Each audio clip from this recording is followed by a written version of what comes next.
नमस्कार दोस्तों, मैं डॉक्टर अरविंद श्रीवास्तव होम्योपैथिक विशेषज्ञ मऊ से आज आपसे बात करूंगा एक खास तरह के सिर दर्द के बारे में। जी हाँ दोस्तों, माइग्रेन हेडेक से बोलते हैं। आज हम जानेंगे इस वीडियो के माध्यम से कि माइग्रेन हेडेक होता क्या है, वो कौन सी वजहें होती हैं जिसकी वजह से माइग्रेन होने लगता है, वो कौन से ऐसे फैक्टर्स होते हैं, कारण होते हैं, कारक होते हैं जिनकी वजह से माइग्रेन बढ़ सकता है, जिसे हम एग्रेवेटिंग फैक्टर्स या हम प्रेसिपिटेटिंग फैक्टर्स के रूप में जानते हैं। ये कितने तरह का होता है, इसके लक्षण क्या होते हैं, इसकी डायग्नोसिस कैसे करें, इसका इलाज क्या होता है, क्या होम्योपैथी में इसका सटीक इलाज है, साथ ही इसके बचाव के उपाय क्या हैं, लाइफ में हम ऐसे कौन से परिवर्तन करें, ऐसी किन किन चीज़ों को अपने जीवन में समायोजित करें, अपने खान पान में समायोजित करें, कौन कौन सी एक्सरसाइज करें, वो कौन सी चीज़ों का त्याग करें जिससे हम माइग्रेन से छुटकारा पा सकें और माइग्रेन से बचाव हो सके। जी हाँ दोस्तों, इसी चीज़ को आज हम इस वीडियो के माध्यम से जानेंगे। आइए सबसे पहले हम जानते हैं कि माइग्रेन होता क्या है। माइग्रेन एक तरीके का तेज सिर दर्द है जो आमतौर पे आधे साइड में होता है, कभी दाहिने कभी बाएं, बहुत रेयरली कभी कभी पूरे सिर में भी हो सकता है। साथ में इसमें जो खास जो लक्षण होते हैं वो यही होता है कि इस तेज दर्द के साथ साथ कभी कभी बहुत ऐसा लगता है कि मानो सर फट जाएगा और तेज रोशनी बर्दाश्त नहीं होती, तेज आवाज़ से बढ़ जाता है या भीड़ भाड़ से बहुत परेशानी बढ़ जाती है। इसमें साथ साथ में हूल मिचली उल्टी महसूस होता है। आमतौर पे ये 2 घंटे से लेकर के 72 घंटे तक रह सकता है और ज़्यादा तौर पे वर्किंग लोगों में देखने को मिलता है। दोस्तों, इसकी जो प्रमुख वजह है इसके होने का वो यही है कि अगर बहुत ज़्यादा आप तनावग्रस्त रहते हैं, अगर अनिद्रा आपको है, नींद नहीं आती ठीक से, काफ़ी दिनों से नींद नहीं आ रही है, अगर आप काम बहुत ज़्यादा करते हैं, अगर आप बहुत ज़्यादा एक्सर्शन लेते हैं, over excitement, over exertion, over work, ये सब इसके मूल कारण हैं और तनाव सबसे ज़्यादा और बड़ा कारण है। ऐसे में होता क्या है कि जब हम तनावग्रस्त रहते हैं तो हमारे शरीर के अंदर एक हमारे ब्लड में सेरोटोनिन का सिक्रीशन होता है और सेरोटोनिन की मात्रा घट जाती है। और जब सेरोटोनिन की मात्रा घट जाती है तो ऐसे में मन उदास और खिन्न रहने लगता है और माइग्रेन ऐसे में ज़्यादा देखने को मिलता है। जब हम प्रफुल्लित रहते हैं और खुश रहते हैं तो हमारे अंदर सेरोटोनिन की मात्रा बढ़ जाती है और मूड हमारा बहुत ही चीयरफुल और खुश रहता है। उनमें माइग्रेन की शिकायतें बहुत कम मिलती हैं। इसके अलावा दोस्तों, मैं आपको बताना चाहूँगा कि कुछ ऐसे ड्रग्स भी होते हैं, इलाज होता है, कुछ दवाएं होती हैं जिसकी वजह से माइग्रेन हो सकता है। जैसे अगर बीपी की दवा आप लेते हैं तो उससे भी ऐसा हो सकता है कभी कभार। अगर आप शुगर के मरीज हैं और गलती से डबल डोज ले लिया आपने और अगर आपके अंदर, आपके ब्लड के अंदर शर्करा की मात्रा यानी शुगर की मात्रा बहुत ज़्यादा घट गई, जिसे हम हाइपोग्लाइसीमिया बोलते हैं, ऐसे में भी माइग्रेन हो सकता है। इसके अलावा बेटियों में, महिलाओं में हार्मोनल चेंजेस की वजह से भी माइग्रेन हो सकता है। विशेष रूप से प्यूबर्टी के टाइम में, मेंसेस के ठीक पहले, ठीक बाद, मेनोपॉज के टाइम में हार्मोनल चेंजेस की वजह से माइग्रेन की शिकायत हो सकती है। इसके अलावा बहुत ज़्यादा अगर आप ऑयली, स्पाइसी, फ्राइड फूड का इस्तेमाल करते हैं, हाइपर एसिडिटी की शिकायत है अगर आपको, तो भी माइग्रेन आपको हो सकता है। आइए अब जानते हैं कि माइग्रेन कितने तरह का होता है। माइग्रेन 3 तरह का होता है। एक होता है कॉमन माइग्रेन। कॉमन माइग्रेन का जो लक्षण होता है वो यही होता है कि आधे सिर में तेज दर्द के साथ साथ फूल मिचली लगना, उल्टी होना, सुस्ती महसूस होना, चक्कर महसूस होना, चलने पर बहुत थकान महसूस होना या दर्द और बढ़ जाना, और साथ में भूख न लगना और रोशनी से समस्या बढ़ना या तेज आवाज़ से, शोरगुल से समस्या बढ़ना और कोल्ड, काम और डार्क प्लेस में आराम करने से, शांत जगह पे आराम करने से आराम मिलना, ये कॉमन माइग्रेन का लक्षण होता है। जो दूसरी वैरायटी होती है वो होता है क्लासिकल माइग्रेन।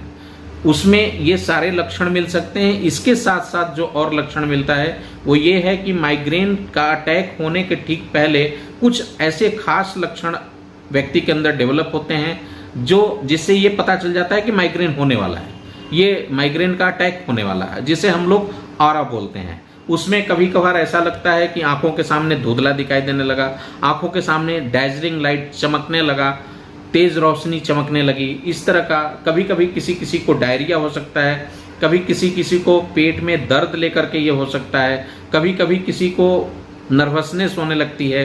तो इस तरह के फीचर्स मिलते हैं जिसे हम ऑरा बोलते हैं और इस तरह के लक्षण दिखते हैं। ये क्लासिकल माइग्रेन के फीचर्स हैं।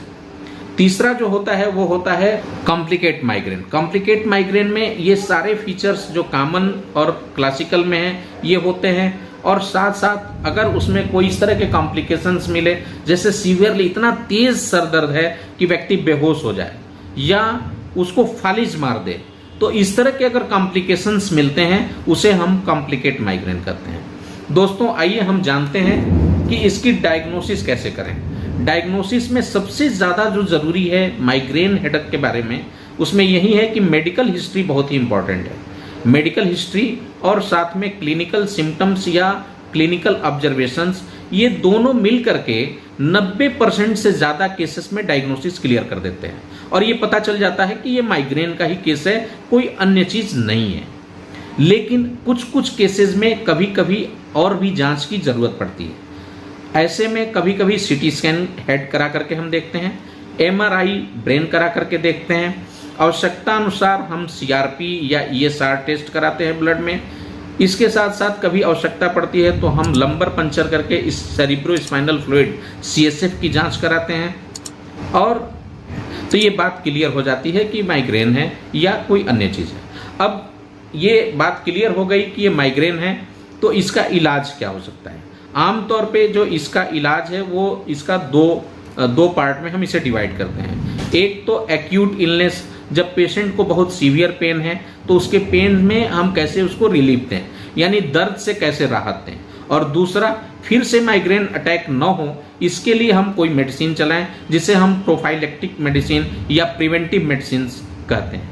दोस्तों ठीक ये वैसे ही है कि जैसे सपोज करिए अगर बाढ़ आ गया और बाढ़ में कोई व्यक्ति डूब रहा है तो पहले हम उसकी जान बचाएंगे और फिर तब उसको हम तैरना सिखाएंगे कि फिर आगे ऐसी परिस्थितियों में वो अपने को बचा सके। दोस्तों मैं बताना चाहूँगा कि होम्योपैथी में माइग्रेन हेडेक के लिए बहुत ही अच्छी और सटीक और सफल इलाज है। मोर देन 90% केसेस में मेडिकल हिस्ट्री को लेकर के हम लोग लेते हैं, प्रॉपर तरीके से लेते हैं। साथ में क्लिनिकल सिम्टम्स और क्लिनिकल जो ऑब्जर्वेशन हमारा होता है वो मोर देन 90% में ये बात क्लियर कर देता है कि इसमें ये माइग्रेन है और कुछ नहीं है। अगर आवश्यकता पड़ती है तो फिर हम और जांच भी कराते हैं जिसमें सीटी स्कैन, एमआरआई, सीएसएफ की जांच या ईएसआर और सीआरपी, ये सारे टेस्ट करा करके हम देख लेते हैं। दोस्तों मैं बताना चाहूँगा कि अब बचाव के उपाय क्या हैं। बचाव के उपाय में मैं आपको यही बताना चाहूँगा कि जो इसके कारण है उसका निवारण करना पड़ेगा।